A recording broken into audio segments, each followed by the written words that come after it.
If you're anything like me, growing up, you were probably taught that the safest and smartest thing that you can do with your money is to try to save as much of it as possible and try to stack as much cash as possible. And for me, it made sense at the time, growing up in a very low income household where my parents struggled, it made sense that they would want to try to save everything because the money in the bank wouldn't go down unless they spent it, compared to if like they were investing it, it could go up or down in value. And of course that would feel risky. But the truth is later on, I learned that this is one of the most dangerous things you can do with your money. That is just saving and keeping cash. And in this video, we're going to dive into why. So in this video, we're going to cover why having too much cash is actually a problem. We're going to identify how to know if you currently have too much cash. And we're going to go over what to do if you're currently in a situation where you have too much cash on hand. So let's start off with why having too much cash is a problem and why there is such a thing as having too much cash. So here we're looking at a long-term chart of the value of different things that you could potentially put your money into. We have stocks, bonds, treasury bills, gold, and cash, the US dollar in this case. And this is over a 200-year time period to show us the true long-term impacts of what we're going to be talking about today, which is inflation, which is silently robbing you of your money. So over this long-term time period, the value of $1 decreased significantly because of inflation, because of the silent killer that inflation is and the impact that it has on your money. Over this long-term time period, the value of $1 diminished to 5 cents, whereas if you had invested that $1 in the market, that had grown to over $704,000. And of course, this is net of inflation. So the key point here is long-term, you want to make sure that you're doing things with your money, with your cash, and putting it into assets and things that can actually grow in value. Because as you can see here with that red arrow, if you only save, if you only keep money in cash, that money is going to go down in value in truth, even though when you log into your savings account, it stays the same amount. Because what happens is, and maybe you feel this way, if you're only saving cash, what you're doing is you're perpetually staying stuck in this rat race cycle where you're running for work, you earn money from your job or whatever you do, you pay bills, maybe pay off loans, student loans, credit cards, other types of debt, and then you're right back to work and the cycle continues. This is what we know as the rat race cycle. And many of us, many of our families, mine included, have been stuck in this cycle because we were really programmed and conditioned to believe that the only thing that you should do with your money is to try to save it in cash. And here's some figures for you to make this a lot more clear. Here we're looking at the average interest rate or growth rate basically of just a regular savings account here in the United States.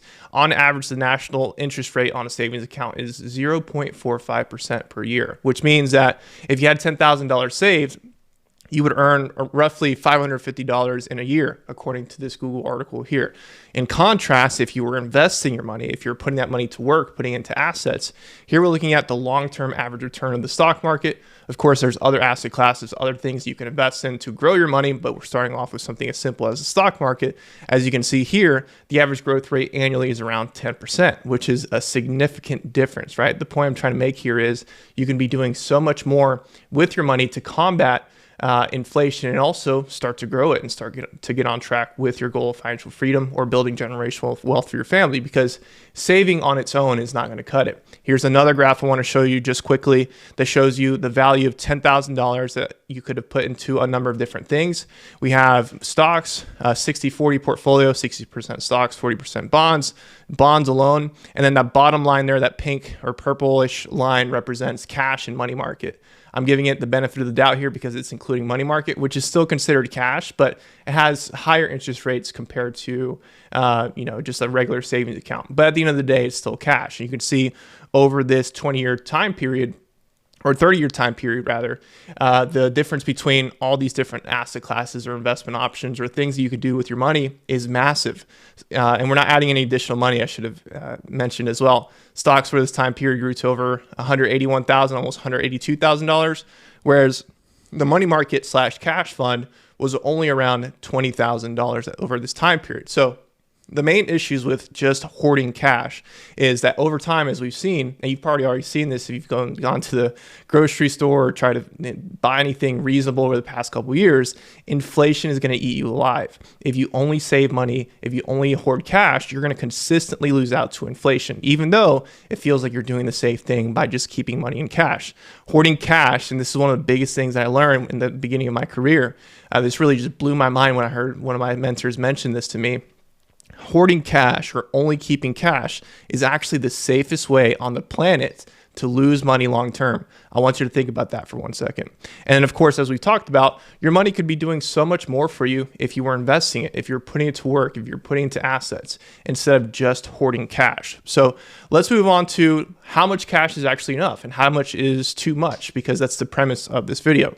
So there's all sorts of reasons to keep cash. And I'm not trying to say that having cash is a bad thing. In fact, having cash on your balance sheet is very important. Cash, I talk to this with all my clients and students, cash plays an important role in your financial strategy, in your investment plan, in your financial plan. Cash can be important, but we don't want to overdo it. One of the main reasons to keep cash is if you have a short-term goal. Maybe you're trying to buy a house in the next year or two, or maybe you're planning a vacation or something that requires you to keep the money safe short-term. The emphasis is short-term there. That's a good reason to keep cash. The other good reason, of course, is to have an emergency savings fund, which is extremely important no matter how much money you make, no matter how big your investment or small your investment portfolio is. Emergency funds are really, really important. Now, the standard advice you kind of hear, which I tend to usually agree with, is you want to keep around 3 to 6 months worth of expenses safe in cash, maybe a high yield savings account or even a savings account where it's safe and accessible. But that number can depending on a number of things, like how many income sources do you have? Do you have dependents, people that are relying on you to make sure that they can survive? And of course, the type of work that you do, how variable your income is, and all sorts of things like that. So here's a quick diagram that I share with a lot of clients and students as it relates to the emergency fund equation. So a good place to start again is at minimum, aim for around 3 months of expenses, fixed expenses. So if on average, you spend $6,000 a month to keep the lights on and do the things you got to do, 6 times 3, simple equation, $18,000 is what you want to aim for. Now, if you have dependents or don't have dependents, this is where it starts to have some variability. If you have dependents, it can make sense to pad that a little bit more. Maybe add 3 more months of expenses to that. If not, then maybe you have some more room for error. Maybe you have some cushion existing. And then, of course, what type of industry, what type of job do you have? Is it growing? Is it dying? Right? If it's growing, you have some more room for error. Maybe don't need as much cash. If it's kind of rocky, if you're not sure about your employment situation in the next 6 to 12 months, it could make sense to play some more defense. And of course, if you have additional sources of income, if you have rental properties, if you have a side business, if you have other sorts of income coming in besides just the one from your primary source of income from employment or your business, this can also buy you some more leeway in terms of how much cash is appropriate. But in summary here, we want to aim for at least 3 months of expenses, just bare minimum. That way we have some cushion. And then from there, we can determine whether we should build that or not. And of course, I think it's important to mention some people just have a natural kind of safety number that they feel comfortable with having in cash reserves. That's okay, but we want to make sure that we're not overdoing it because of the things that we just mentioned in the first point and because of how important it is to get ahead and stay ahead of inflation. So let's talk about what to do if you're watching this and you're like, man, I think I actually have too much cash right now. I've done the math. I ran through that little equation that Jose shared with me, and I just simply have way too much cash. What do I do? So let's talk about that step by step. The first step is let's identify how much cash is appropriate to keep. So take a look at what you could possibly need any cash for within the next, let's call it 12, maybe 24 months. Maybe if you're saving for a home, that's a good reason to keep the money as cash, or you're saving for a big vacation or anything that's short term. Let's set that money aside to make sure that we're keeping that for that particular goal. And then let's also look at what's an appropriate emergency savings fund, which we just talked about a second ago. Anything beyond that probably represents what we can call extra cash that you could be doing something more with than just keeping it saved and making sure that we're actually putting that money to work, maybe investing it, put into assets, investing in the market, doing all sorts of other things with that money than just letting it sit there and lose value to inflation. And then, of course, we need to identify where to keep the cash that we want to keep handy. High yield savings accounts can be a great place. Checking and savings accounts can potentially play a role if you want to keep the money more accessible quickly, but making sure that we have a plan for how much cash we want to keep and where we're going to keep it is step one. Step two is we need to create a plan.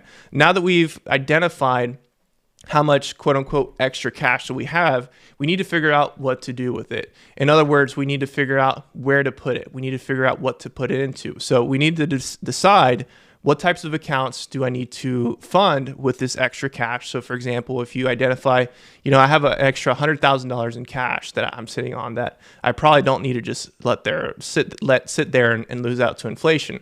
What types of accounts can I fund? And then of course, what types of investments, if you aren't going to invest the money, what type of investment strategy do I need to follow? What types of investments do I need to buy to make sure that I'm making good decisions with this money, and so on. So step 2 is creating a plan.